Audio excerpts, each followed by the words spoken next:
พอลุงให้อีลาทำแน่พอลุงเคยอยู่บ่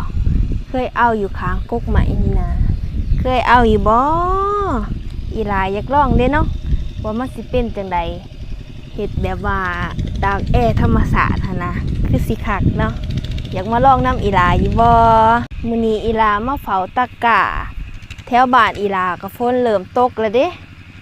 ไทบ้านก็เริ่มหว่านกะสิดำไห้ดำหน้าแล้วเนาะอีลาก็มาเฝ้ากะผู้เดียว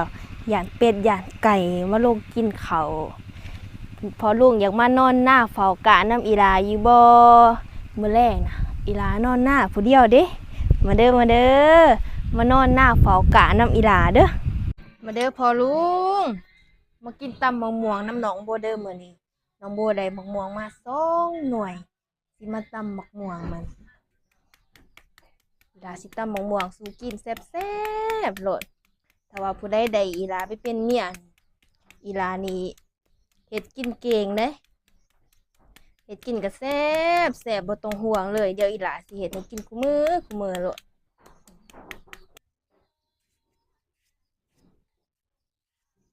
มื้อนี้อีหลามีแนวสิถามคนโบราณเพิ่นว่าถ้าว่าผู้ใดกินตีนไก่นี่สิญาติผัวเขามันแม่นอยู่บ่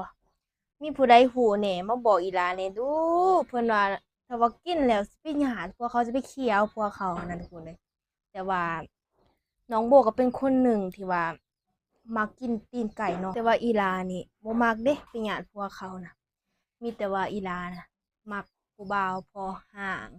ที่ว่าเฮ็ดเก่งเฮ็ดดูมีประสบการณ์ถ้าว่าแบบนั้นน่ะอีลามักแบบนี้มีอยู่บ่ก็สิมาทำการตำอีลาเป็นคนหนึ่งที่ว่ามักตำได้พอลูกมักคืออีลาอยู่บ่ตำบักม่วงของเฮามื้อนี้ก็สิ่งที่ขาดบ่ได้ก็คือน้ำปลาแดกหรือว่าน้ำปลาร้าเนาะแต่ว่าแม่นแท้บ่พอลูกเพิ่นว่าถ้าว่าผู้ใดกินปลาแดกหลายนี่สิเฮ็ดให้หอยเหม็นมันแม่นแท้อยู่บ่น้องโบบ่เชื่อเด้ว่ามันสิเหม็นแท้นะพอลุงเชื่ออยู่บ่ของอีหลาบ่เหม็นเด้อีหลาล้างเสาล้างแรงอยู่แต่ว่าบ่มีไผมาดมน้ำหั่นน่ะตำยั่วๆหลุดพอลูกเอ้ยมาเด้อมากินน้ำอีหลาเด้อ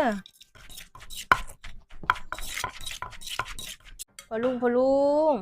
มาเด้อมากินตำอีหลาอุ้ยบ่แม่นเว้าผิดมาเด้อมากินตำมะม่วงน้ำอีหลาเด้อตำมะม่วงแซ่บๆ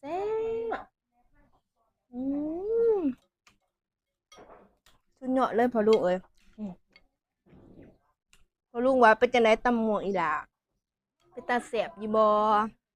หรือว่าอีลาบ่จักสิแซ่บกว่าตำบักม่วงนี่เนาะ